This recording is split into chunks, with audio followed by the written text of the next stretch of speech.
Good evening, visitors. Welcome to the Australian War Memorial's last post ceremony. My name is Troy Clayton, and this evening we warmly welcome the family of Private Frank Johnson Gates in attendance and those who are watching the live stream of this ceremony. His story will be told shortly. We welcome the veterans who have served, those that are still serving, and the families that love and support them. The live stream of this ceremony is made possible by the Return and Services League of Australia and the RSL and Services Club Association. We welcome members who are watching the broadcast of this ceremony across Australia. During this evening's ceremony, wreaths will be laid at the base of the Pool of Reflection by family and visitors to the memorial. If you're able, please stand and join in singing the National Anthem.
Thank you. If you're able, you may be seated. The Australian War Memorial was the vision of Charles Bean, Australia's First World War official historian. Bean landed with the Australian troops on Gallipoli and stayed with them at the front through to the end of the war. The idea of this national memorial and museum came to him at Pozières, France, in the depths of the bloody fighting of 1916. Bean's idea was that this would be a place where families and friends could mourn their loved ones buried in faraway places. It would also be a place that could help all Australians understand what these men and women had endured and what they had done for us. Bean's vision, to which we remain true, is best expressed as inscribed in the entrance to the memorial's galleries. Here is their spirit, in the heart of the land they loved, and here we guard the record which they themselves made. Tonight, we'll read the story behind just one of those on the Roll of Honour, which lists the names of more than 103,000 men and women who have given their lives for us in war and on operations for more than a century. But first we present a lament, Flowers of the Forest. Wreaths or floral tributes will now be laid at the base of the Pool of Reflection.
Today we remember and pay tribute to Private Frank Johnston Gates.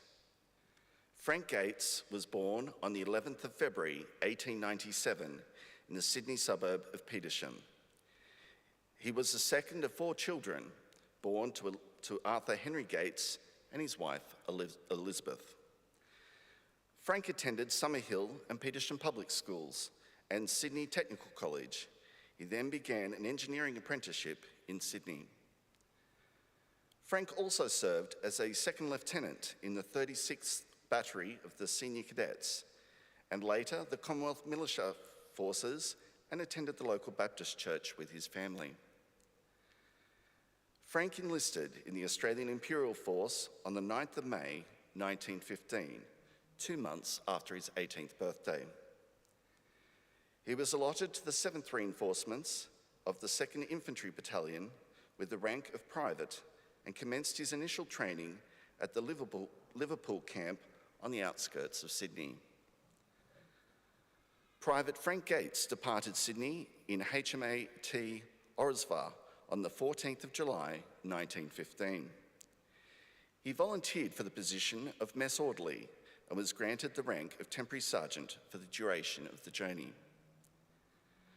Gates arrived in Cairo in mid-August and commenced a machine gun course at the School of Instruction in Zaytoun a few days later.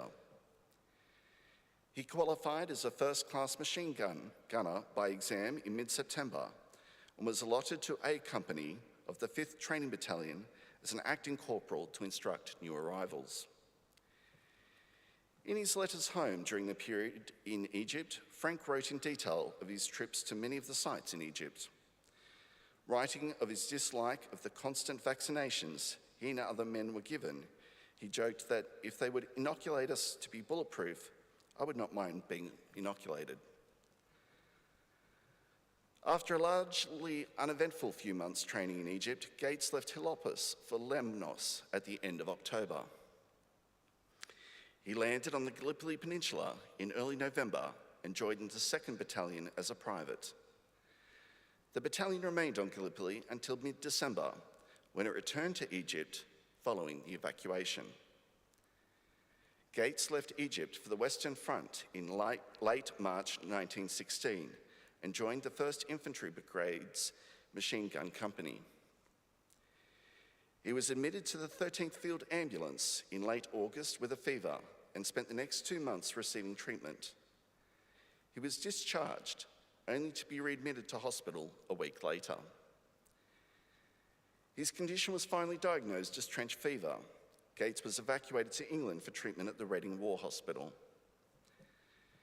Gates finally embarked for France in June. He rejoined the 1st Machine Gun Company in mid-July in Bray and returned to the realities of trench warfare.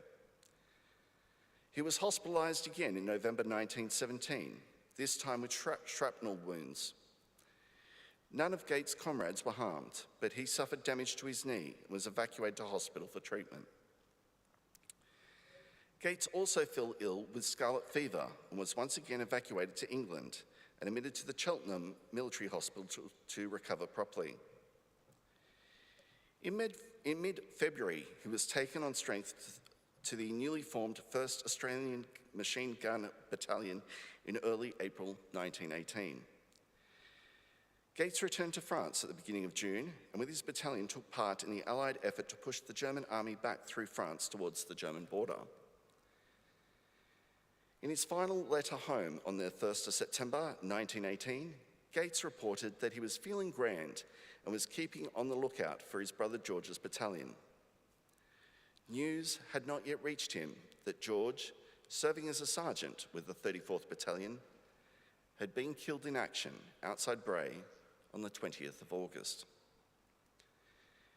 In the evening of the 19th of September, the Machine Gun Battalion were in position in Harrencourt, France, when the Germans began shelling along the line.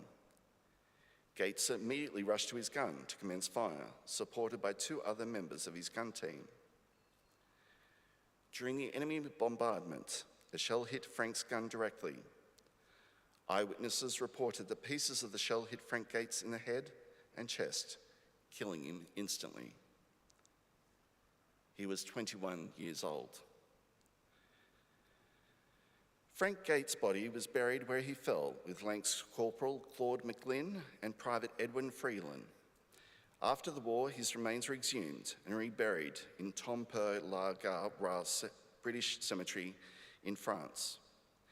His name is listed on the Roll of Honour on my right, among almost 62,000 Australians who died while serving in the First World War. His photograph is displayed today by the Pool of Reflection.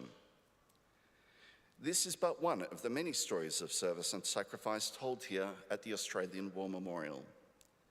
We now remember Frank Johnston Gates, who gave his life for us, for our freedoms, and in the hope of a better world. They shall grow not old, as we that are left grow old. Age shall not weary them, nor the years condemn. At the going down of the sun, and in the morning, we will remember them.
Lest we forget.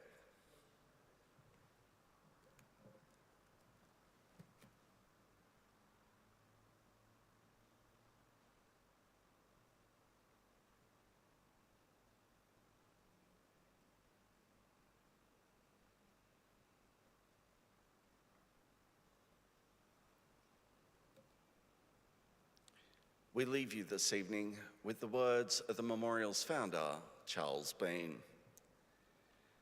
Many a man lying out there at Pozières or in the low scrub of Gallipoli with his poor, tired senses barely working through the fever of his brain has thought in his last moments, well, it's over. But in Australia, they will be proud of this.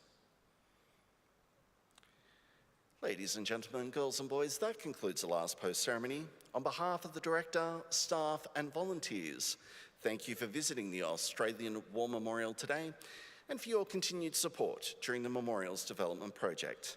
We wish you all a very pleasant evening. Thank you.